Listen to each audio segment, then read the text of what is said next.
నమస్తే welcome to our voice నేను journalist నవత ఒక పక్క నుంచి విచక్షణ రహితంగా ఇండియన్ ఆర్మీ దుస్తుల్లో వచ్చి నీ మతం ఏది అని అడిగి వాళ్ళ మతానికి సంబంధించిన విషయాన్ని చదవమని ఆ విషయం పర్ఫెక్ట్ గా చదివితే తప్ప హిందువులను తెలిస్తే క్రూరాతి క్రూరంగా కాల్చి చంపిన సంఘటన కాశ్మీర్లోని పహల్గామ్లో జరిగితే దీనికి మూలాలు పాకిస్తాన్లో ఉన్నాయనేది చాలా క్లియర్గా తెలుసు.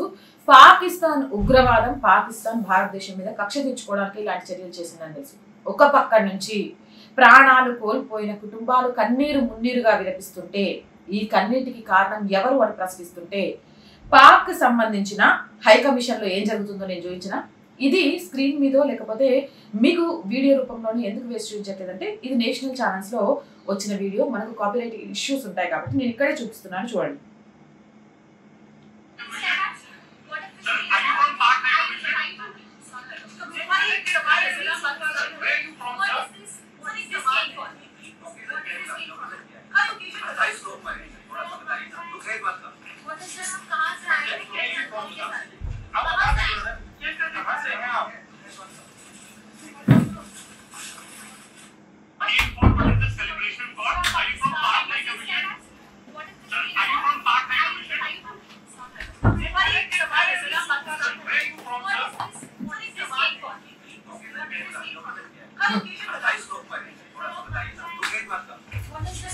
కనిపించిందా? ఇది పాక్ హైకమిషన్ లోకి పాక్ హైకమిషన్ కి సంబంధించి ఎవరో సభ్యులు కావచ్చు లేకపోతే అందులో పనిచేసే వాళ్ళు కావచ్చు కేక్ ఆర్డర్ వస్తే ఆ కేక్ తీసుకొని వెళ్తున్నారు. పహల్గామ్ లో ఉగ్రదాడి జరిగి 28 మంది ప్రాణాలను కోల్పోయి 19 మంది చావు బ్రతుకుల మధ్య కొట్టుమిట్టాడుతూ వాళ్ళు బ్రతుకుతారో చనిపోతారో తెలియని పరిస్థితుల్లో ఉంటే దీనికి సానుభూతి సంతాపం అలాగే మా దేశంలో ఉన్న ఉగ్రవాదం వల్ల జరిగింది మమ్మల్ని క్షమించండి అని అడగడం వదిలేసి పాక్ హైకమిషన్ లోకి ఈ రోజు కేక్ తీసుకెళ్తున్నారంటే వాళ్ళ ఉద్దేశం ఏంటి అంటే భారతదేశంలో హిందువుల ప్రాణాలు పోతూ ఉంటే వీళ్ళు కేకులు కోసుకొని సంబరాలు చేసుకుంటారా?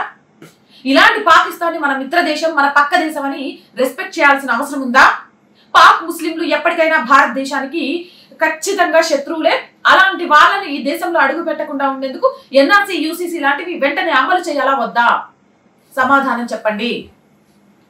ఏదైనా చట్టం తీసుకొస్తే ఆ చట్టం అమలు చేయొద్దు, ఈ చట్టం అమలు చేయొద్దు. జమ్మూ కాశ్మీర్ లో ఎన్నికలు పెట్టండి, బలవంతం చేసి ఈ రోజు ఏం చేశారు? చట్టాలు ఎవరికి చుట్టాలు కావు అనే విషయాన్ని కేంద్రం కూడా దృష్టిలో పెట్టుకుని ప్రతి రాష్ట్రం వెంటనే ఎన్ఆర్సీ యూసీసీ అలాగే సిఏఏ అమలు చేయాలి అనే విషయాన్ని చాలా గట్టిగా చెప్పాలి. పాకిస్తాన్ లాంటి గలీజ్ దేశం ఈ ప్రపంచ చిత్రపటంలోనే ఉండకూడదు. ఎదుటోడి చావుని అతి భయంకరమైన చావును చూసుకుంటూ సంబరాలు చేసుకుని కేక్ కట్ చేసుకోవాలనుకున్న మూర్ఖులు వీళ్ళు. ఇలాంటి మూర్ఖులను పొరపాటున కూడా జాలితో కూడా ఏ రోజు అయ్యో అనకూడదు. ఒకప్పుడు రాక్షసులు చనిపోతే సంబరాలు చేసుకుంటూ ఉంటారు చూసినా దీపావళి దసరా, అలా పాకిస్తాన్ లో ఉన్న ఒక్కొక్కరు చచ్చిపోతా ఉంటే మనం పండగ చేసుకోవాలి. నా మాటలు ఏమైనా తప్పుగా అనిపిస్తున్నాయా, కోపంగా అనిపిస్తున్నాయా? నిజంగా శత్రువులే. తినడానికి తిండి లేదు, అక్కడ గోధుమ పిండి దొరకట్లేదు, అక్కడ ఆర్థికంగా సెటిల్మెంట్ లేదు. ఒక పక్క నుంచి మసీదులోని సువ్వల్ని తీసుకొని అమ్ముకొని తింటారు. కానీ ఇందులో కూడా భారతదేశంలో ఎప్పుడైతే ఉగ్రదాడి జరిగిందో వెంటనే కేక్ కట్ చేసుకోవాలని పాక్ హైకమిషన్ ఆలోచించింది చూడండి. మరి ఇప్పుడు పాకిస్తాన్ ప్రభుత్వాన్ని పాకిస్తాన్ని అనాలా వద్దా? ఎవడైనా సరే ఒకటి కన్నీళ్లను సెలబ్రేట్ చేసుకోవాలనుకుంటున్నంటే వాడికంటే మూర్ఖుడు లేదు. అలాంటి మూర్ఖ దేశాల్లో ప్రథమ స్థానంలో ఉంటుంది పాకిస్తాన్. అవునంటారా కాదంటారా? కామెంట్ సెక్షన్ లో పెట్టండి. అండ్ ఆర్థికంగా ఆ వాయిస్ కి చేయటం అనేవ్వండి. ఆర్థికంగా సపోర్ట్ చేయాలనుకుంటే సబ్స్క్రిప్షన్ పక్కన జాయిన్ అనే బటన్ ఉంది. 1 to 5 లెవెల్స్ ఉంటాయి. ఏదో ఒక లెవెల్లో సపోర్ట్ చేయండి. లేదా స్క్రీన్ మీద గూగుల్ పే, ఫోన్ పేతో పాటు అకౌంట్ డీటెయిల్స్ ఉన్నాయి, అలా అయినా సపోర్ట్ చేయొచ్చు. వ్యాపార ప్రకటనల కోసం అలాగే ప్రజా సమస్యలు తెలియజేయడానికి 832850